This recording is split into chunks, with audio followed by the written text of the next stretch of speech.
My name's Will, and I'm dead. I know it's sad, but hey, a lot of awesome people are dead. It happens. And who knows? After long work and dedication in the long run. What long run? In the long run, we're all dead. I'm not gonna die. You see, I'm into this thing where if I get sick, I mean real sick, where I'm about to go, they just take me away and freeze me. Although he is certain to die, perhaps from a household accident, which account for 65% of all unnatural deaths. All right, we did not die today. I call that an unqualified success. You're all gonna die. What's wrong with it? I'm dying too. You're going to die. Prepare to die. Death is full of surprises, huh? You have no idea.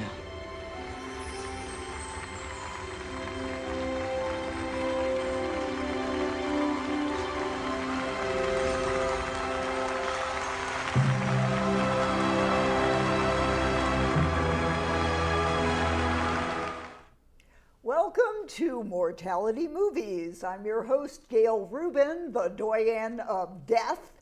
That's death, not deaf. A doyen is a woman who's considered senior in a group who knows a lot about a particular subject. That would be me when it comes to the party. No one wants to plan a funeral or memorial service. In this series, I'm joined by a panel of death experts where we watch film clips related to death, funerals, grief, end-of-life issues, and talk about them with the idea that hopefully you'll remember more of what you see in the film clips and learn from our discussion. I'm joined today by our death doulas, Danielle Slupeski and Jenna Reeves. Jenna is also a death doula and a grief coach. So if you're watching this program on YouTube, just know that the film clips will be separate from the program, but you will be able to access the clip through links in the description box below. Our topic today is processing grief. Our first clip to look at processing grief is with the film Gravity from 2013. It stars Sandra Bullock as a rookie astronaut. Ryan Stone is her name. And George Clooney plays a veteran astronaut, Matt Kowalski. Now, the setup to this scene is after they are doing a spacewalk together, they've been hit by debris while spacewalking, and they have to survive in the inhospitable environs of space and figure out a way to get back to Earth. Now, Ryan is mourning the death of her daughter, and this scene shows how she begins to move forward with her life after this devastating loss. And just know that Matt Kowalski has floated off into space prior to this scene. So this is a visionary visit. Let's watch this scene. No more just driving, because that's what she was doing when she got the news that her daughter had died. So part of her grief reaction was to drive, just keep driving. And so that's why she says that. So with this visit from the mysterious Matt Kowalski and saying, you know, recognizing the loss of a child is so hard. And we see her take his advice and start taking the steps to get back down on Earth. And by the way, she does make it in the end, spoiler alert, but let's talk a bit about Therese Rando's R's of processing grief. Yeah, so one of the things with the R's of grief, as Rando proposed, is the idea that it's really helpful to re-experience and re-identify our relationship with somebody both before and after they have passed. And so one of the moments that stands out really clearly is when she says, I want you to know her name is Sarah. So she's reconnecting with her daughter, and please tell her these things. She's reinvesting in that relationship in a way that's realistic at this point. And then she recommits to getting back into life, yep. to making it down to earth, to readjust and reinvest in living. So those are some of the other R's, absolutely, that are there. It's just such a touching scene to me too, that she was going to just shut down and let space just envelop her and succumb to the grief. Yeah. But after his visit, she decides, all right, I'm gonna try to get back to earth and get back to life. Mm. And I think that's what a lot of us need to do when we do have a loss. Yeah. Absolutely. That readjustment period is so huge. And for those of you that are interested in learning more about the physiology behind grief, there's a wonderful resource called The Grieving Brain.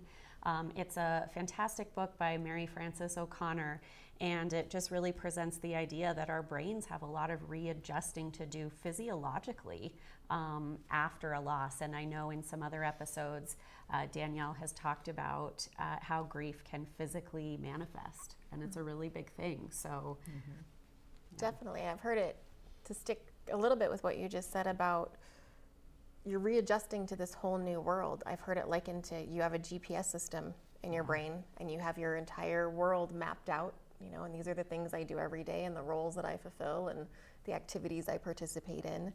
And you lose someone close to you and all of that changes. It's like somebody push the reset button on your GPS system and you have to recalibrate everything. And acknowledging that involves the entire system of a person, right? Not just their physical body, but the people around them, the tribes they're involved in, the roles that they enact, all of it. Yeah. Wow.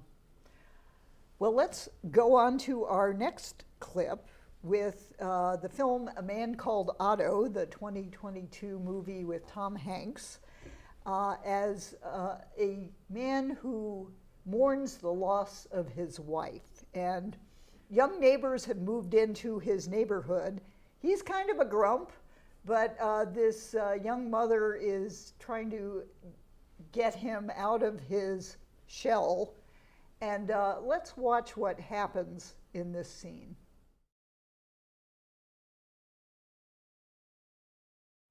So here is a man who is still very much grieving the death of his wife, and it's actually been a couple of years. And he doesn't want those coats hanging in the front hall. Those were hers. And what do you think about holding on to stuff versus letting go? And when is the right time to do that? Yeah, so as a former professor of fashion and museum studies, one of the things that I researched heavily was how people use dress and textiles to memorialize other people and historical events. And it's often related to what we call a linking object. And so oftentimes people will hold on to things that are important because those are the last things that we have physically to hold on to when a physical body isn't present anymore. And the answer about when is the right time actually depends. And that's one of the questions I am asked most often is, am I normal for still holding on to these things? Or is there a timeline for what to do? And I think it really varies based on when you're ready to do it. Mm-hmm. We're all different, just like all of our grief is different. Yeah. Do you have anything to add on that? I don't. I think that was absolutely perfect. I mean, it's so individual. There's no cookie cutter answer. No.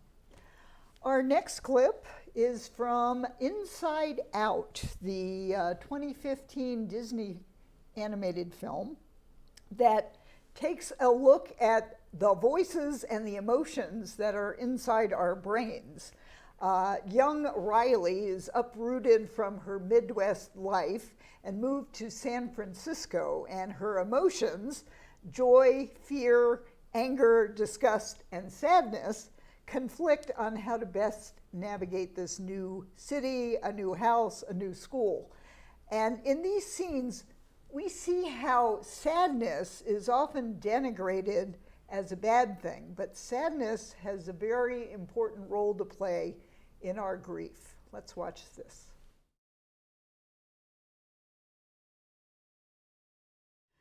So you can see in this scene that sadness is one of the emotions. We just want to put sadness over there in the corner and let her read mind manuals.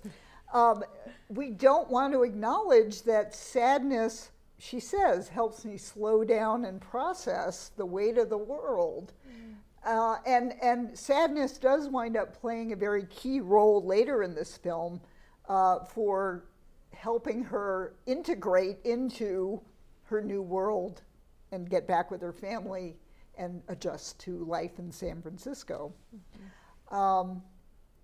But how interesting that when sadness touches something, it touched a memory and it made it sad. Yeah.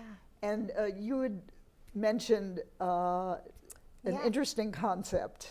Yeah, so I worked with a client recently that actually died in May. And about 2 weeks before he passed away, we were having a conversation and he told me that he had decided that every time we make a memory, we get 2 copies. And one goes into a grief well and one goes into a gratitude well. And throughout our lifetimes, the wells get equally as deep and equally as wide.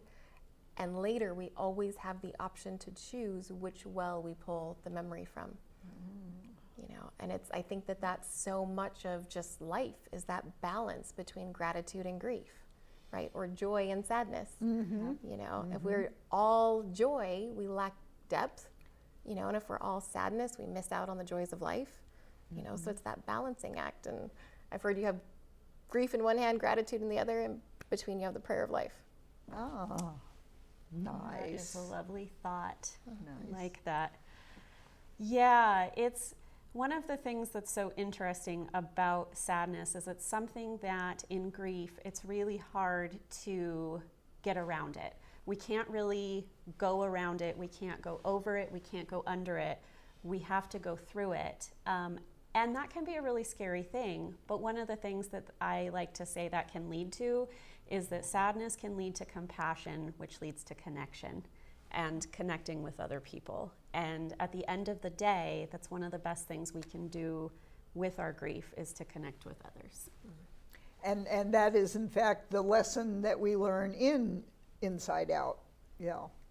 So that's wonderful. Another film we're not going to have time to show clips from, but you might want to check out Mary Poppins Returns, because that does have a number of scenes regarding loss issues and fear about losing your house and issues over having a wife and mother die young. So you might want to check that one out. And as we come to the end of this episode, I'd like to remind you that in our opening and closing credits, we have a collection of film clips. And if you can identify the sources of all the television and film clips in both the opening and the closing, you can win a t-shirt from A Good Goodbye. Just email me your list of each of those sources, and Gail at agoodgoodbye.com is the email to send to, and you can win this t-shirt. Talking about sex won't make you pregnant. Talking about funerals won't make you dead. So start a conversation today. Hey, I'm going to buy you these books, I think, because I think you should read them, you know, instead of that cat book. That's pretty serious stuff there. Yeah, because I'm obsessed with death, I think. It's a big subject with me, yeah. Death. To die. to expire, to pass on, to perish, to peg out, to push up daisies, to push up posies, to become extinct, curtains, deceased, demised, departed, and defunct. I'm watching Cocoon. The spaceship is taking the old people into space. That's the happy ending for old people. If only were that easy, huh? Yeah, I remember seeing this in the theater 30 years ago. But it's a whole different thing when you're in the demographic. So bad. It's like Black Mirror. So bad. Yeah, it is. Well, I think it looks like death. David, it looks like mourning. I mean, it looks... every movie in every cinema is about death. Death sells.